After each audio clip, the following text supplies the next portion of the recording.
Estábamos esperando que comience el retiro de pastores después de 3 días muy lindos, decisiones hermosas, preciosas, mucho amor en el presbiterio y sobre todo mucha presencia de Dios, mucha presencia de Dios. Hay un montón de hermanos que estaban orando de un montón y están orando de un montón de lugares, aún por este retiro. Y esto es una alegría y una seguridad. Amén.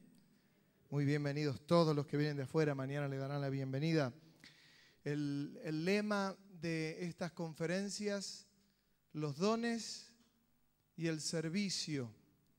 No voy a hablar ni de dones ni de servicio, por amor a los predicadores que el fin de semana hablarán de eso, y se van a explayar de una manera impresionante. Pero pensaba, meditaba, oraba en el tema, ¿qué hay antes de los dones y antes del servicio? ¿Qué es lo que tiene que pasar en nuestras congregaciones? ¿Qué dice la palabra de Dios, la Biblia, con relación a lo que debería estar antes de hablar de dones y servicios? Y la verdad que el Señor me habló sobre un texto que está en Éxodo capítulo 18. Estoy hablando a todos pastores, así que algunos textos ni los vamos a leer directamente, ustedes la conocen la Biblia de memoria. Y es cuando Jetro se encuentra con Moisés, su yerno, y comienza Moisés a hablarle acerca de todas las cosas inmensas que Dios había hecho con el pueblo. Y dice que Jetro hasta trae una ofrenda para Jehová. Dice que no hay otro como él. Y hasta ahí venía bárbaro. Una relación entre Jetro y su yerno increíble, bellísima.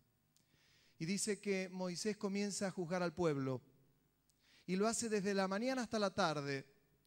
Y sí, en el capítulo 18 del libro de Éxodo, versículo 18, allí hay un versículo que a mí me llamó mucho la atención, porque le dice Jetro: desfallecerás del todo tú y también este pueblo que está contigo. Y le da una guía y le dice: ¿por qué no pones gente responsable sobre 1000, sobre 100, sobre 50, sobre 10 y vos te ocupás de las cosas más importantes? Le da una pequeña guía y Moisés se sujetó a esa guía y así lo hizo. Casi en este tiempo sería como decir que haya abundancia de dones y de servicio en la iglesia para que nosotros podamos buscar la presencia de Dios. Nada menos, nada menos. Necesitamos abundancia de dones, necesitamos abundancia de servicio en la iglesia. Estuve hace poco en una iglesia donde el pastor, con una congregación de unas 60 personas, no es de las nuestras, lo aclaro, si no empieza uno a revolotear por allí, se ocupaba de limpiar el salón y lo hacía con sus hijos, y barría, limpiaba, acomodaba las sillas, me imagino pasaría el plumero, ponía el vaso allí, y uno de los hijos le dijo: papá, ¿no estaría bueno que hagamos partícipe a la iglesia de este servicio? Y el padre le dijo: de ninguna manera, esto es algo que tenemos que hacer nosotros. El hijo agachó la cabeza y siguió barriendo hasta que un día se cansa, hermano, y le zampe un escobazo en la cabeza al padre. Porque debe abundar estos servicios y estos dones en la iglesia. Cuando estos dones y estos servicios están, es edificada la iglesia. ¿Y de qué manera? Dije que no iba a mencionar dones, pero voy a mencionar dos que son interesantes, ¿no? Si no discipulamos y el Espíritu Santo hace algo en los corazones de cada uno de nosotros y en nuestra congregación, y no hay, por ejemplo, abundancia de lenguas, nunca va a haber alguien que interprete las lenguas. Y eso lleva tiempo, oración, búsqueda de Dios. Ustedes saben que cuando en la iglesia hay abundancia de dones y de servicio, los primeros que somos beneficiados en todo esto somos nosotros los pastores. Los primeros. ¿O no pasa en las congregaciones de ustedes cuando uno ve que se arma un culto tremendo y el pastor casi que no tuvo participación? Eso habla bien de la enseñanza en la iglesia y del discipulado. El pastor no tiene que hacer todo. Hay iglesias, y está bien que sea así, todos hemos comenzado así. Cuando la iglesia comienza, pues tenemos que dirigir el culto, levantar la ofrenda, predicar, levantar los papeles, barrer. Siempre cuento una anécdota, o me acuerdo de una anécdota. Cuando habíamos alquilado la primera vez allá en Avenida Constitución, éramos 3 hermanos en la iglesia. Se imaginan, allí trabajábamos todos, limpiábamos todos. Y me acuerdo que me había ido todo croto y estaba limpiando y pasando una aspiradora por la alfombra y viene un joven que era de otra iglesia y golpea y salgo yo todo sucio y me acuerdo que le digo al joven, sí, ¿qué necesita? Y me mira muy de arriba y me dice, estoy buscando al pastor. Entonces le vuelvo a decir, sí, ¿qué necesita? Y me vuelve a decir, estoy buscando al pastor. Entonces miré para todos lados y le dije, me achicaba más todavía, como para hacerlo sentir peor después. Entonces le digo, ¿a quién necesita? Al pastor. Ah, y ya despreciándome me decía, no me molestes más, al pastor. Entonces le digo, soy yo. Y cuando le dije soy yo, casi se muere. ¿Por qué? Porque el pastor hay cosas que debe hacer, pero tiene que haber abundancia de dones y de servicios. Aún cuando no tenemos problemas en barrer o acomodar las sillas o en pintar o lo que sea, pero necesitamos abundancia de servicios y de dones en la iglesia. ¿Amén? Y para esto tiene que haber un discipulado. Miren, vamos a abrir la Biblia en el libro de Génesis. Alguien que ha fallado en su discipulado a la vista de alguno, tal vez ha fallado. En el Evangelio según San Mateo, en el capítulo 26,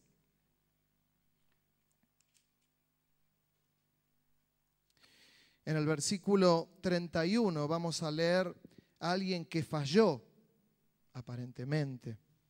Dice, entonces Jesús les dijo, todos vosotros os escandalizaréis de mí esta noche, porque escrito está, heriré al pastor y las ovejas del rebaño serán dispersadas. Pero después que haya resucitado, iré delante de vosotros a Galilea. Versículo 33, respondiendo Pedro le dijo, aunque todos se escandalicen de ti, yo nunca me escandalizaré. Jesús le dijo, de cierto te digo que esta noche, antes que el gallo cante, me negarás 3 veces. Pedro le dijo, aunque me sea necesario morir contigo, no te negaré.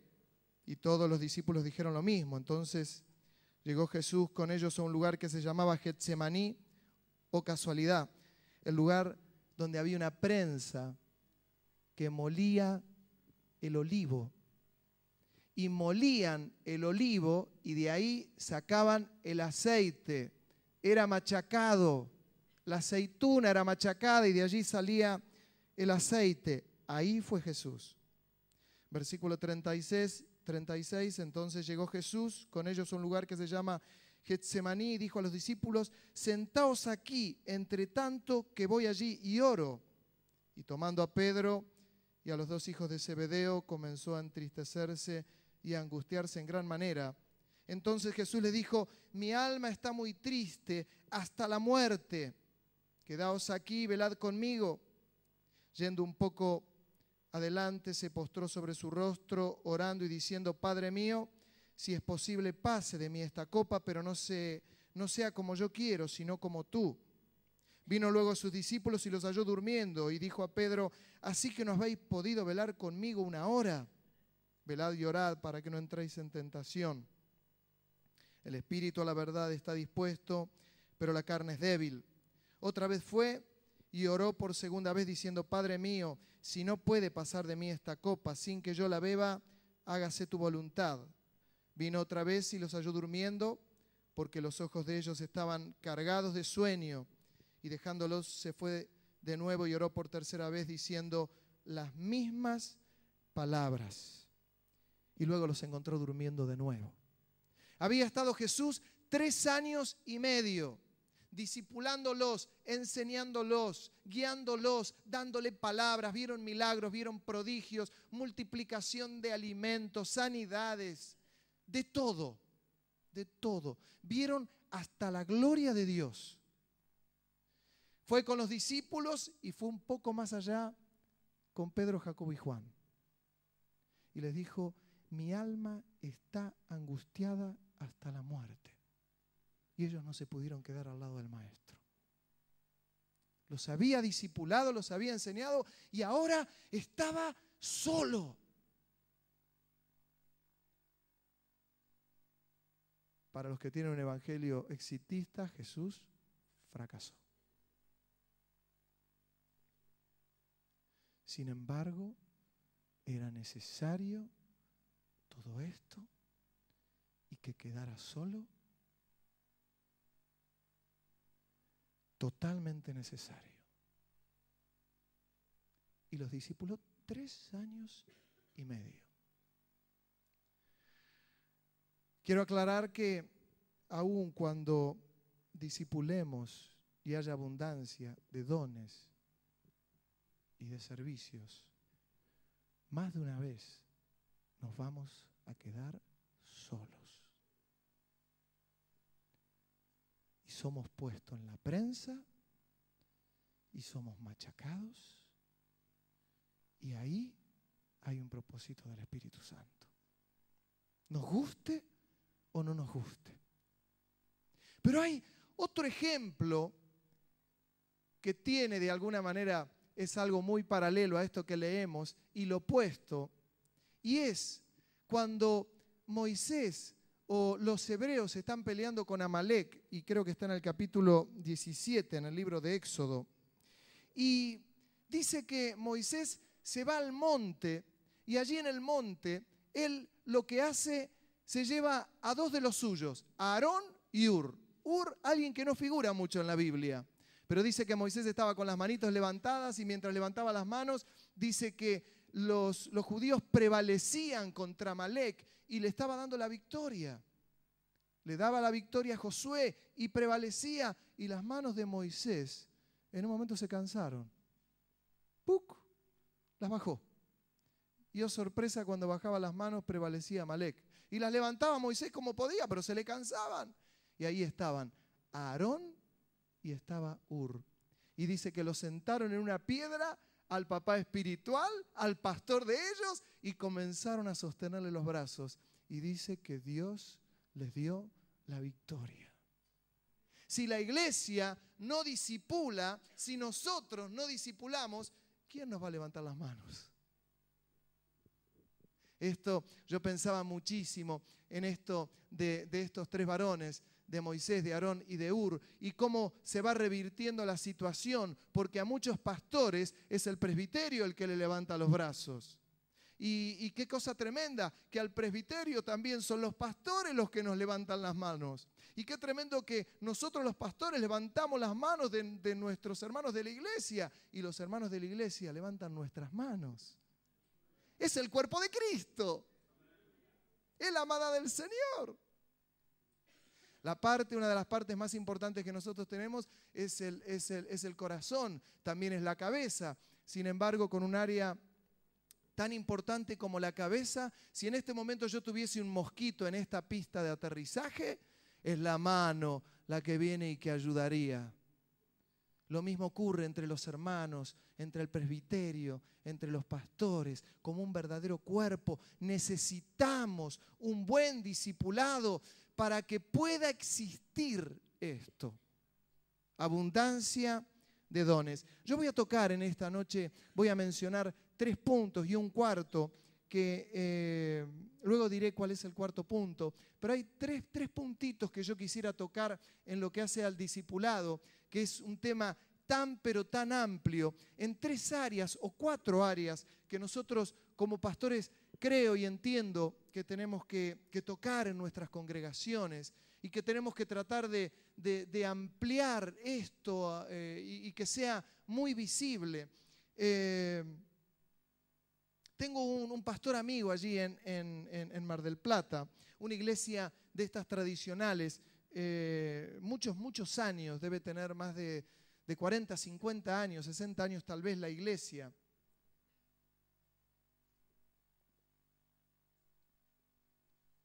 Y en la actualidad, cada vez que él se va o tiene que viajar, a la congregación le deja una predicación en un CD de algún pastor. Vaya a saber de dónde. Se va él, pone ni siquiera en un proyector digital, lo pone allí en un equipo de audio, la iglesia se sienta como están ustedes y salen por los parlantes la predicación de algún pastor.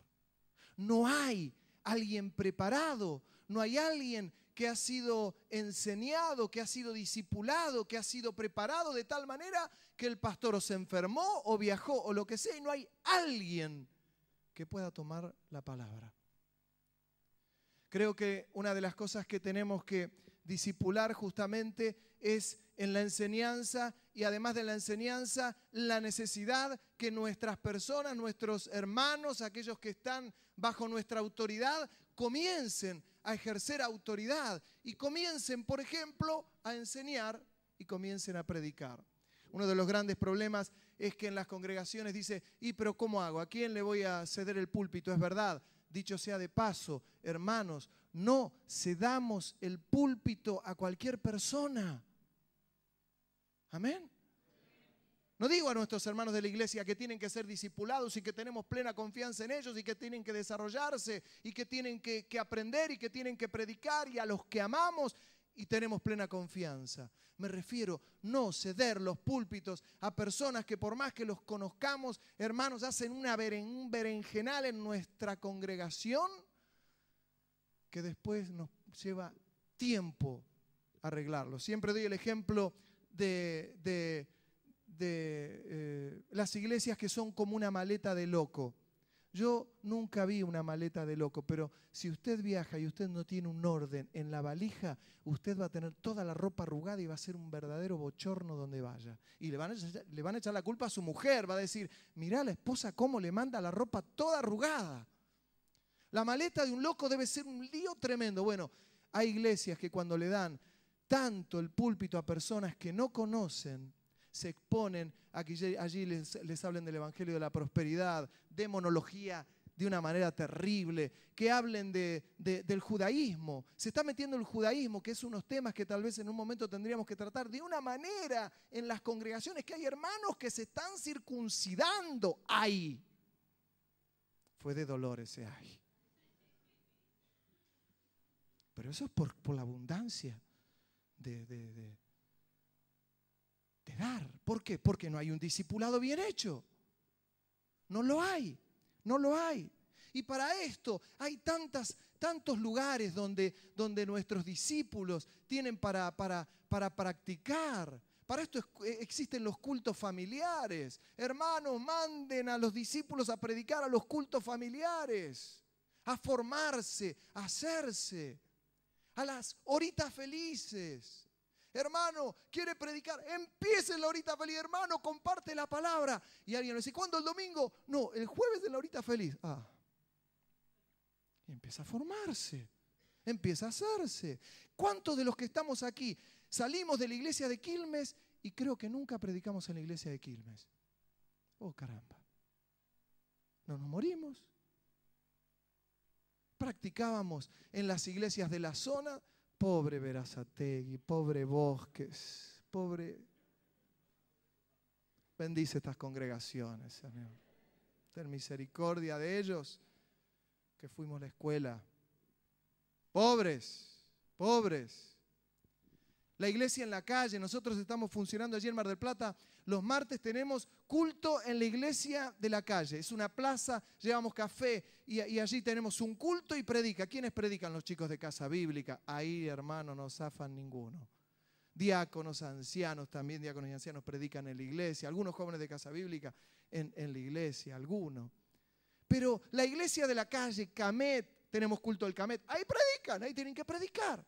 Hace un tiempo, el año pasado, me ocurrió algo con un joven de Casa Bíblica. Le había dicho una semana antes, mirá que el martes que viene predicás en la iglesia de la calle. Lo primero que te dice un joven, sí. Llega el día martes y me dice, Abel, ¿qué? No tengo nada para dar. Le dije, no te hagas problema, predicó a alguno de nosotros. Al siguiente martes, lo contaba en las conferencias de jóvenes pasadas, al siguiente martes predicaba otro chico de Posadas, Gabriel. Predicaba él al martes siguiente. Llega el lunes siguiente. ¿Qué cree usted que me dijo Gabriel? Gauna, pastor, mañana no tengo nada para dar a la congregación. Y ahí me di cuenta que me había tomado el tiempo y le dije, no, hermano, mañana predicás, te arreglás, le das de comer a la gente, tenés que darle palabra de Dios y arreglate. No, pero arreglate con el Señor, te quedan 24 horas. ¿Qué creen ustedes que llegó? Al otro día nosotros decimos que en la plaza los jóvenes tienen que predicar no más de 7, 8 minutos. Está lleno de gente en distintas condiciones. Prestan atención hasta un determinado momento. Después, bueno, ocurren todo lo que ustedes pueden imaginarse. ¿Qué creen que pasó al otro día? Este joven comenzó a predicar y predicó 5 minutos, 6 minutos, 7 minutos. Miré la hora, 7 minutos. Y este seguía y seguía 8 minutos. Y este seguía 10 minutos y seguía 12 minutos, seguía 15 minutos, seguía. Y dije, menos mal que no tenía nada para darle de comer. ¿Por qué? Solo tiene que exponerse. Tiene que ser discipulado y enfrentarse. Y se da cuenta que tiene para dar de comer. Yo contaba también en las conferencias de jóvenes pasados algo que a mí me bendijo de una manera tremenda. Fue en el año 81, en vida, en la vida estaba con vida nuestro querido Papis Pradas. Y me acuerdo que él dijo un domingo a la mañana, desafió a la iglesia y dijo, vamos a ir a predicar hoy a la tarde en la plaza de Quilmes. Y yo me acuerdo, allí estaban todos los grandes, los que uno ve ahora, todos pesos pesados, Tito, Titi, Mirón, estaban todos. Y papi se le ocurrió decir, hoy va a predicar alguno y no voy a decir quién. Así que vengan todos preparados. Yo tenía 20 años, hermano, en ese momento tenía melena, pinta. No me voy a preocupar, ya estaba de novio con aquella princesita que está allá en el fondo. Y cuando llegamos a la plaza, me acuerdo que había algunos cuantos que veo y la cara que no fueron ese día, ahora que me doy cuenta. Y estaba papi, cantaba y cantamos allí en la plaza y todos contentos, todo bien, una frescura, Señor, que hoy se conviertan mucho. Y se le ocurrió decir a papi, bueno, iba a predicar el hermano y todos se agachaban. Yo también, yo me quedaba firme, total, ¿qué pasó? Y dice, nos va a predicar el hermano Abel. Y yo miré para atrás y dije, Abel Verdún no debería ser un chiquito, no estaba. Dije, tiene que haber otro Abel. Y sentí que me subió un calor profundo. Y sentí, hermano, que me subía la temperatura y me puse bordó, violeta, marrón. Y en ese momento el Señor me tuvo misericordia. Porque ese día, por esas cosas de la vida, hice algo que no se los recomiendo porque tenía 20 años. Ustedes saben cómo leen algunos hermanos nuestros la Biblia. Cierran los ojos y abren la Biblia. Y si ustedes lo conocen todos, pastores, ¿qué les voy a contar el cuento a ustedes, no? Fue Judas y se ahorcó y la leyó, abrió en otro lugar, señaló y dijo, ve tú y haz lo mismo. Bueno, ese día yo hice algo que no lo haga usted. Fui y abrí la Biblia en cualquier lugar y la abrí en Isaías capítulo 45, uno de los últimos versículos. Y ese versículo era, venid a mí todos los términos de la tierra porque yo soy Jehová y no hay más. Y lo abrí y lo señalé y dije, mira qué bien, si por ahí a papi se le ocurre algo, este versículo cuadra justo. y me salvó las papas. Miren, en este momento me toco el corazón y me está latiendo a 1000 por hora. Ese día me latía a 5000 por hora. Seguramente papi tuvo que redondear lo que era cuadrado, lo que era triangular. No tengo idea, hermano. Si me pregunta, ¿se convirtió alguno? No. Seguramente que no, no me acuerdo. Solo sé que uno tenía que estar preparado para la ocasión y que solo había que estar dispuesto. Y un discípulo tenemos que enseñarle que tiene que estar dispuesto, tenemos que prepararlo, tenemos que lanzarlo al ruedo. Y van a ver qué va a responder. ¿Cómo aprendió a nadar usted? Yo sé cómo aprendí a nadar. Iba a una pileta donde estaba el bañero y yo decía, no, yo ni loco. Estaban 2 metros de profundidad la pileta y allí estamos y el bañero pasaba y hacía tum, tum, tum, tum. Y ahí todos los piojitos de 9, 10 años. Y así aprendemos a nadar. Así aprendimos. Así aprendimos más o menos a predicar, torturando a las congregaciones. ¿Cómo no? ¿Cómo no? Pero tenemos que aprender a lanzar. Hay lugares donde nuestros discípulos pueden predicar.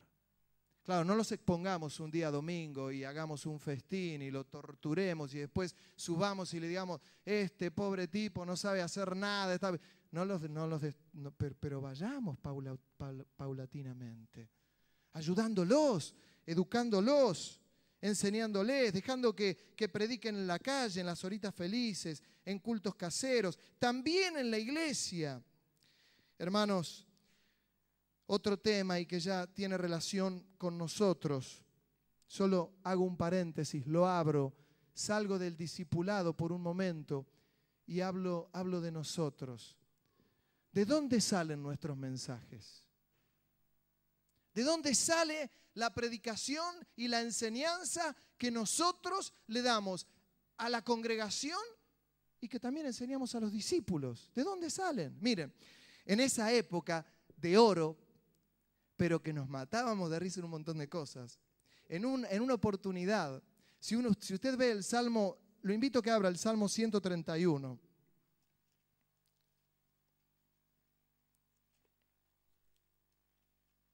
El Salmo 131, que es del rey David, dice en el versículo 2, dice, en verdad me he comportado y he acallado mi alma.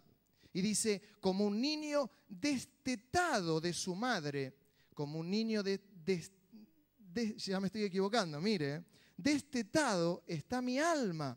Espera, oh Israel, en Jehová, desde ahora y para siempre. Una vez estuve en una predicación donde el pastor comenzó leyendo este texto que decía como hijo destetado. Detestado. ¿Cómo era? ¿Detestado o destetado? Bueno, les quiero decir que acá habla de un niño destetado y me banqué una predicación de 45 minutos de un niño que fue detestado por la madre, es decir, odiado por la madre, y las 45 minutos fueron de lo que un niño siente cuando la madre lo odia. Y hablaba de un niño que la madre le había sacado la teta. No le dio más el pecho. Y fueron 45 minutos interminables de un hijo detestado por la madre. ¿De dónde salen los mensajes? ¿De dónde? Una vez me tocó hablar con un hermano y se agarró la cabeza así y me dijo, hermano, no veo la hora que el pastor termine el libro porque hace 3 meses que no está predicando de ese libro. No digo que no hay que leer, no digo que no hay que prepararse, no digo que no hay que leer y estudiar teología, no digo nada de esto. Digo que no podemos copiar predicaciones de libros y darlas a la iglesia como nada, porque si no, hagamos algo más fácil, recomendémosle el libro a los hermanos y que lo lean, que va a ser la predicación fidedigna. Va a ser fidedigna. No va a fallar ni una coma.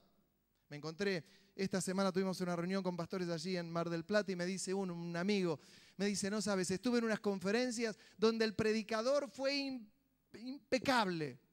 Tremendo, una predicación espectacular. Y me habían regalado un libro y como yo viajaba, empecé a leerlo. Y cuando llegué al capítulo 8 del libro, el capítulo 8 era toda la predicación del pastor que había predicado en las conferencias. Ni una coma se comió. Hermanos, si pretendemos que haya discípulos que puedan tener dones y servicios, nosotros tenemos que ver de dónde sale el alimento que le damos a la congregación, qué le damos a la congregación, porque lo que nosotros demos a la congregación y de la manera que ellos se preparen, así, de la manera que nos preparemos nosotros, así se van a preparar ellos. Tenemos una responsabilidad inmensa. Por eso, del punto A que toco en cuanto al discipulado, y estoy hablando de formar predicadores, no es un tema menor, es una cuestión bien grande, bien mayor. ¿Cuándo terminará el pastor el libro? Para que nos predique de otra cosa.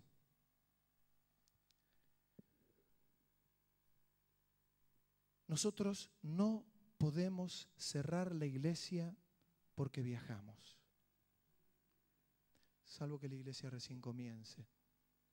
Yo en Mar del Plata tuve casi 7 años la iglesia cerrada cada vez que viajaba. Hermanos, los primeros 7 años de la iglesia éramos 12, 13 personas, 10 personas y viejitas. Y cuando alguna le decía, hermano, usted podrá predicar, me miraba la mujer y me decía, pastor, éramos 10.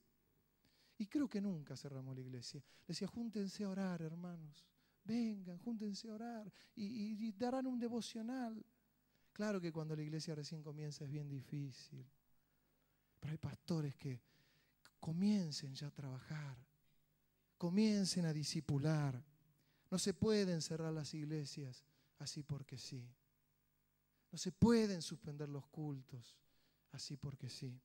Otro tema que quería tocar rápidamente, los directores de cultos. Hermanos, nosotros hemos comprendido que el culto para nosotros es algo importantísimo.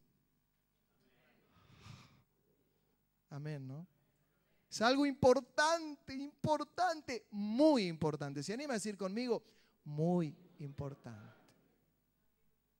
Yo quiero tocar 3 puntitos sobre esto que es tan importante. Quiero mencionar algo muy por arriba.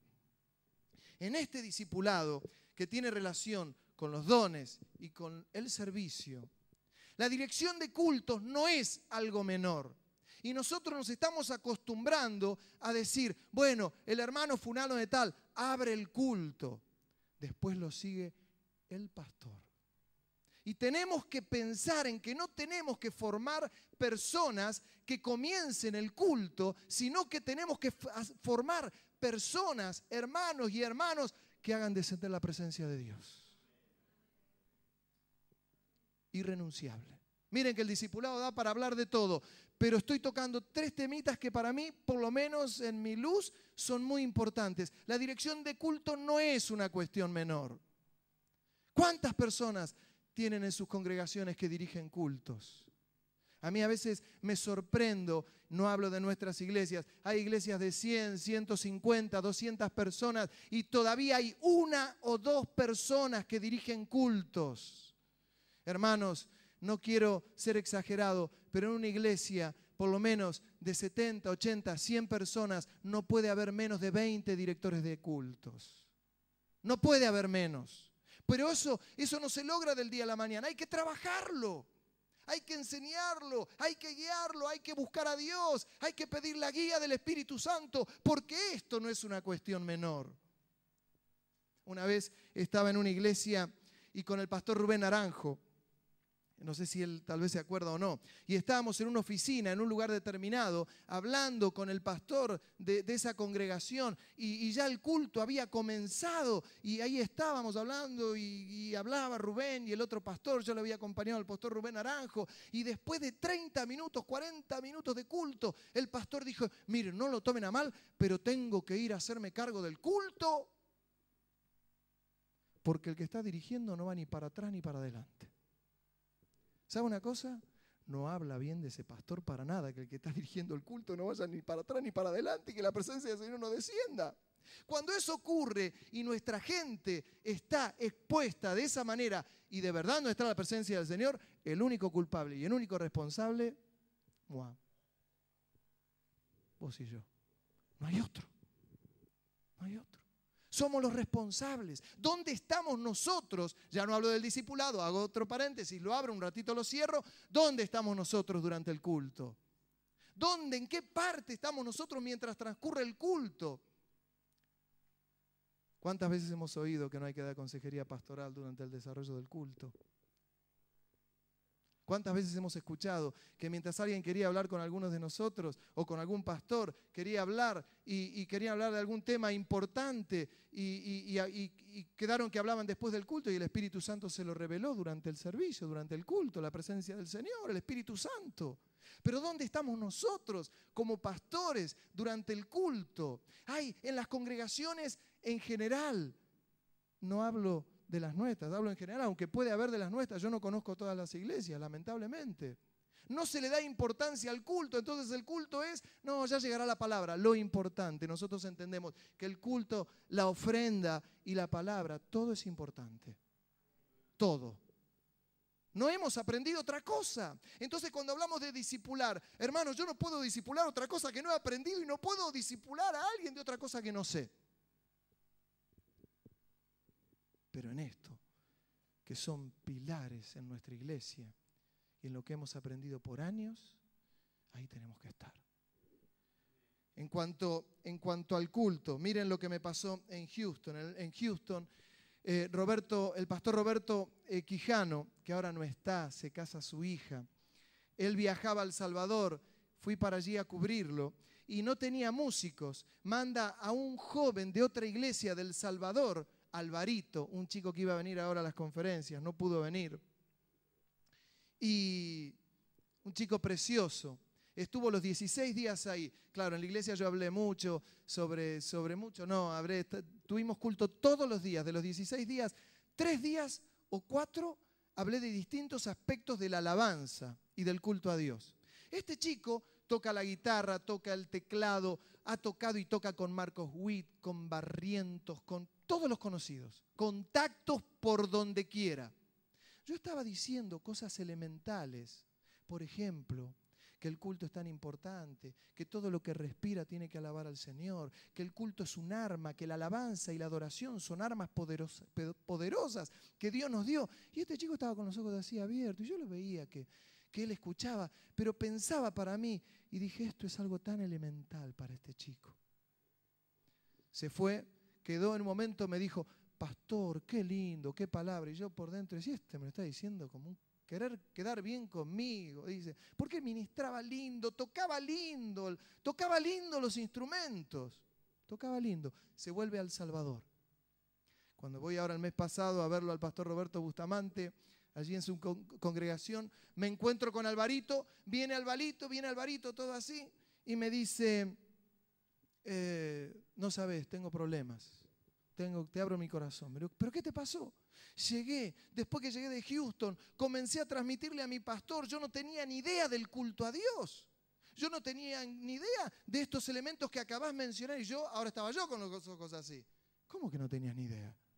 No, y le dije al pastor mío, pastor, mire, acabo de escuchar algo, acabo de escuchar que el culto es importante, que no es la antesala a la palabra, sino que el culto es importante, que ocurren cosas importantes en el culto. ¿Saben qué le dijo el pastor? Le dijo, Alvarito, en esta iglesia la alabanza y el culto no tiene lugar. Así que si te querés, te vas, porque yo me arreglo con el culto con un CD. Alvarito estaba cada vez más chiquito. Y le dijo, si querés, andate. Textuales palabras. Entonces comencé a preguntarle y él me dice, esta iglesia la comenzamos hace 2 años. Escuche bien, para los que andan detrás de los números. En 2 años comenzaron 7 hermanos. Roberto no me deja mentir. Al cabo de 2 años, esa congregación en la actualidad tiene 400 personas. El culto no es importante. Entonces comienzo a hablar con este Alvarito y le digo, explícame cómo son los cultos en tu iglesia. Y me dice, ¿cómo es? Pastor, tenemos un culto de 20 minutos. Cantar canciones, cantamos canciones, terminan las canciones, 40 minutos de ofrenda.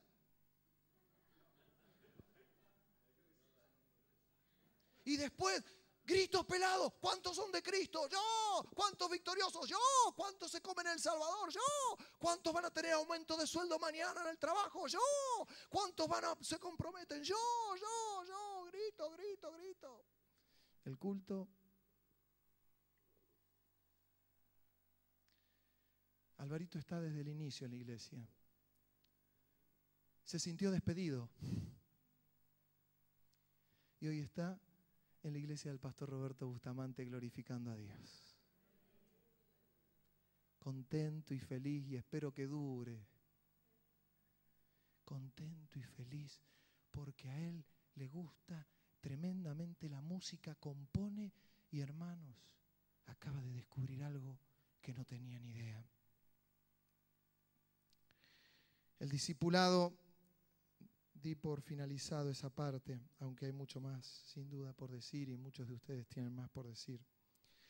El discipulado a nuestros discípulos no tiene y no debe tener ausencia de cruz. Amén. Hoy hay ausencia de cruz en las iglesias. Sos un exitoso, sos un vencedor, sos un poderoso. No digo tampoco que, viste, sos una porquería, no servís para nada, sos un miserable, un tal. No, somos creyentes normales, que estamos felices de ser cristianos. ¡Felices! ¿Cuántos felices hay hoy acá? Ay, no, hermano, yo estoy acá, le vengo a traer milagros. Yo no soy feliz.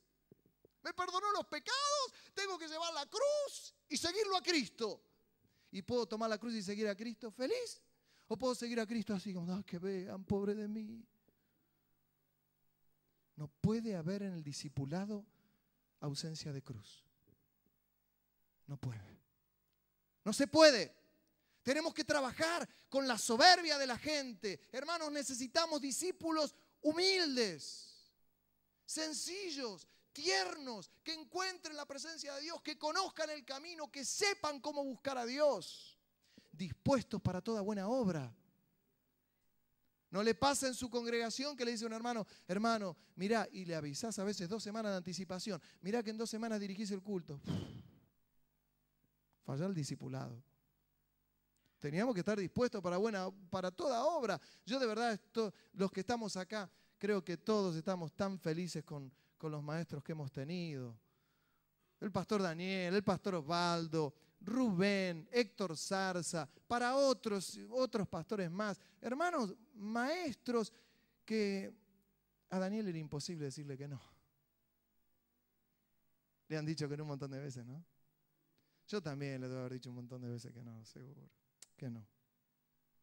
Tenemos que trabajar y discipular y poner en claro la cruz y conceptos de cruz, conceptos de poder. Que en nuestros discípulos no haya cuestión de poder. Hermanos, si el Señor se encontró con un tremendo dilema, cuando allí estaba la mamá de Jacobo y Juan diciendo, ¡ay, Señor, que se siente uno a tu derecha y el otro a tu izquierda! Lo agarré aparte al Señor, que mis hijos están acomodados. Había poder. ¿Y el Señor qué hacía? Trabajaba con ellos. Y los moldeaba y los ayudaba. Estaba el otro que se creía que era tan poderoso que quería hacer descender fuego de lo alto para consumir a los samaritanos. Y el Señor le dijo, es que ustedes no saben de qué espíritus son. Trabajaba en cuanto a eso. Un anteúltimo punto. ¿Qué hacer con los discípulos? ¿De quién son los discípulos?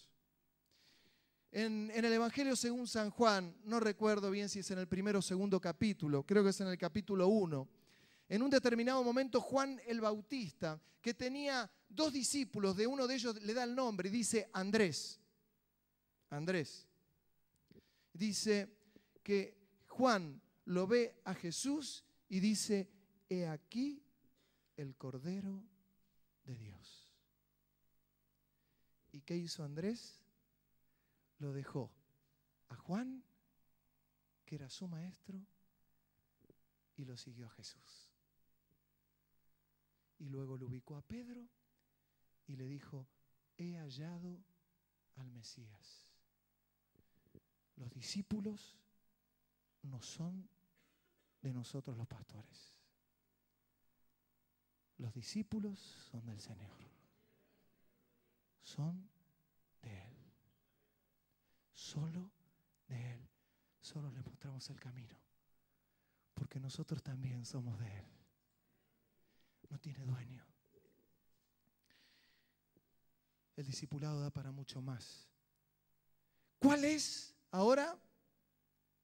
Porque suponiendo que tenemos discípulos tremendos, una iglesia con dones, con servicios, sirven a la iglesia, edifican la iglesia, el pastor puede faltar, que la iglesia sigue creciendo en todo sentido, porque hay dones. Solo se va velando por todo eso y mucho más, tal vez.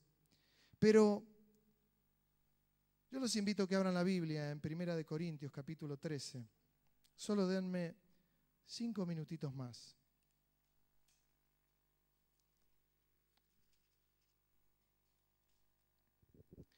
Y vamos a suponer que la iglesia en Chajarí, ¿dónde está la iglesia de Chajarí? Levante la mano.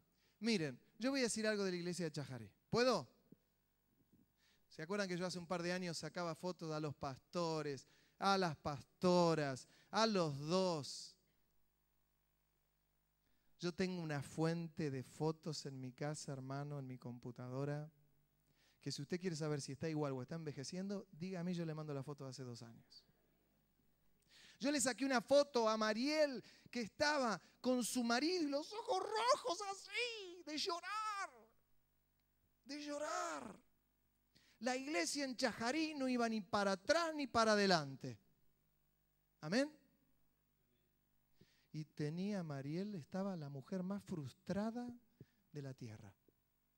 Pero en ese momento vino a mal camino, pues yo tuve 7 años que le predicaba a mi esposa y a mi hija. Y cuando venía eventos de este tipo, no quería ni aparecer, porque todos hablaban de grandezas y yo tenía que hablar de mi esposa y de mi hijita.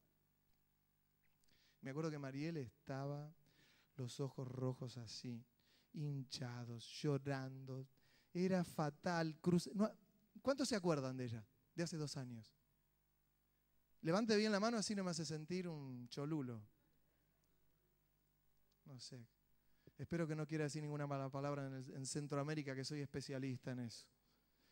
Pero 2 años después, 4 años después, 4 años pasaron.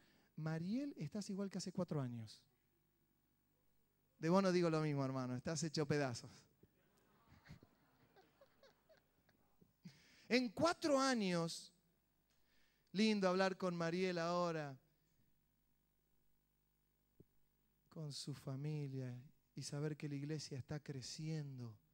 Hay como 60, 70 personas, todas las semanas se convierte gente en la iglesia, están edificando, están construyendo, están metidos. Y uno dice, y me decía, no, estamos cansados, pero ¿estás feliz? Estamos felices. Quiero decirles que nos alegramos de una manera tremenda.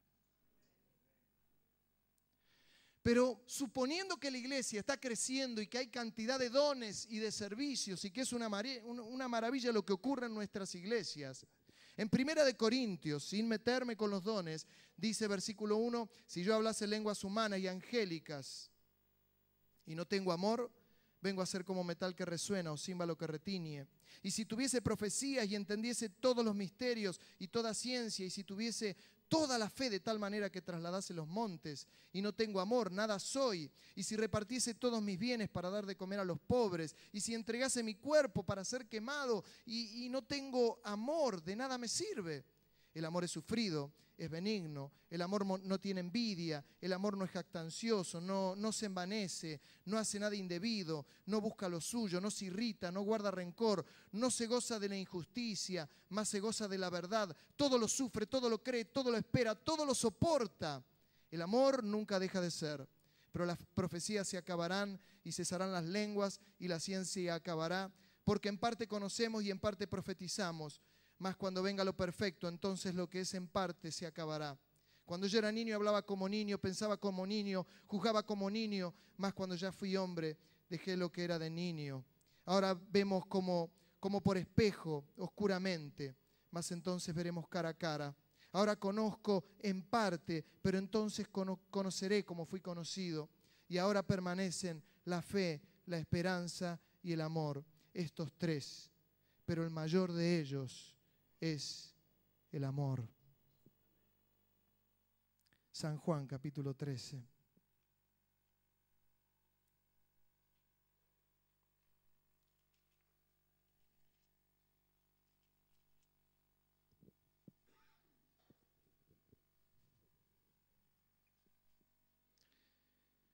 No lo voy a leer todo porque ustedes son pastores, pero leeremos desde el versículo 5. Dice: luego puso agua en un lebrillo y comenzó a lavar los pies de los discípulos y a enjugarlos con la toalla con que estaba ceñido. Entonces vino a Simón Pedro y Pedro le dijo: Señor, ¿tú me lavas los pies?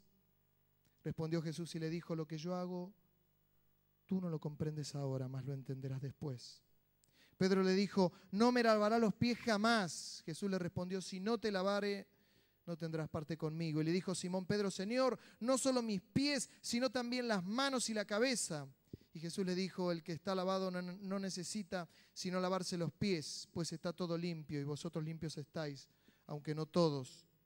Porque sabía quién le iba a entregar, por eso dijo: no estáis limpios todos. Así que después que les hubo lavado los pies, tomó su manto, volvió a la mesa y les dijo, y me dijo, y te dijo, y le dijo: ¿sabéis lo que os he hecho? Vosotros me llamáis maestro y señor y decís bien, porque lo soy. Pues si yo, el Señor y el Maestro, he lavado vuestros pies, vosotros también debéis lavaros los pies los unos a los otros. Porque ejemplo os he dado, para que como yo os he hecho, vosotros también hagáis. Nosotros podemos tener todo, pero si nos falta amor para con los discípulos y nos falta amor entre nosotros, vamos a hacer una olla vacía que solo hace ruido.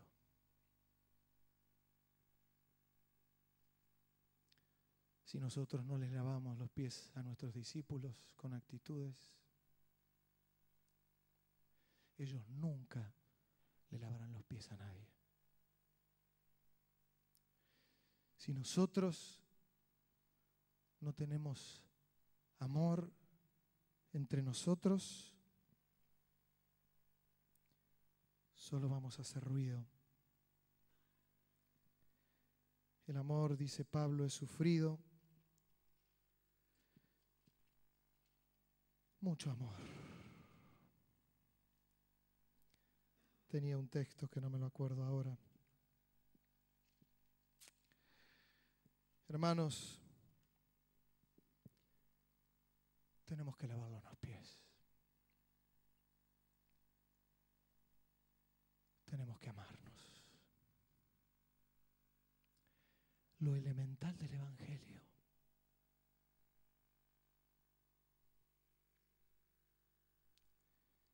Si no hay palangana, si no hay toalla, si no hay humillación, vamos a ser como la iglesia de Corinto. Y yo no quiero ser como la iglesia de Corinto. Ojalá que podamos ser como el Señor Jesús. El presbiterio, morimos por lavarle los pies a ustedes. Amén. Y que nos lavemos los pies entre nosotros.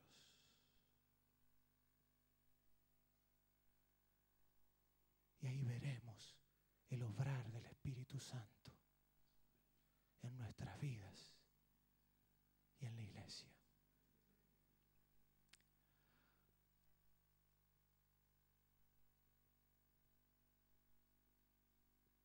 ¿No te dan ganas de levantarle e ir a arrodillarte a los pies de alguien, no para adorarlo, tampoco para ir a llorar a los pies de Él. Jesús no lloró a los pies de Pedro y de los discípulos. Se humilló y le lavó los pies.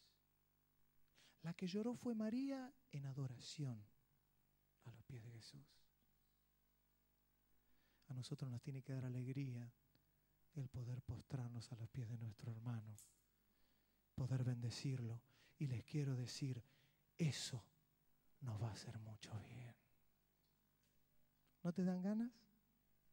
Algún pastor seguirá ahora, pero si tenés ganas, andá y abrazate a los pies de alguno de los que está allí cerca tuyo y bendecilo. Que Dios te bendiga mucho. Amén.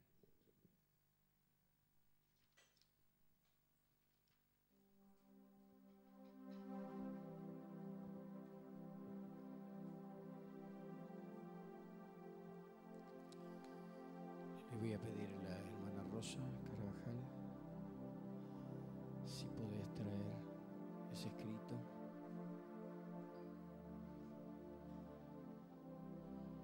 Tenemos que prepararnos. Dios quiere hacer quizá cosas que algunos no han visto, no han vivido, pero somos conscientes que el Señor quiere seguir revelándose porque quiere que los conozcamos mucho más. Así que toda estrechez, toda limitación, tírela, póngala de lado, porque el Señor se irá revelando de una manera nueva. Cuando el hermano Pasquet estaba cantando en el Espíritu, yo sentí que lo que decía era: venid, ved, cuán dulce es Jesús, contempladle su hermosura, venid, corred a Él, adoradle.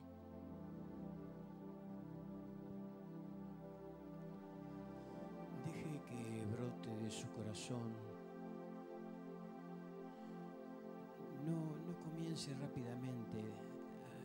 Reconozcamos la soberanía del Señor a través del Espíritu Santo y démosle la oportunidad que nos pueda guiar. Y para eso hay que dejarse guiar. Para poder hacer lo que Él nos inspire, renunciamos a todo nuestro saber, a toda nuestra manera en que lo hacemos siempre, y algo sale. Deje que el Espíritu Santo le empiece a salir. Porque el río de Dios, de su presencia, está corriendo, no ha cesado, sigue corriendo. El río de Dios sigue corriendo. No hacemos un culto al río, pero es la presencia de Dios que corre, no lo podemos detener. Y como Abel ha dicho, el pastor, si alguien necesita o entiende que tiene que ir y postrarse delante de alguien o bendecir a alguien, déjese guiar.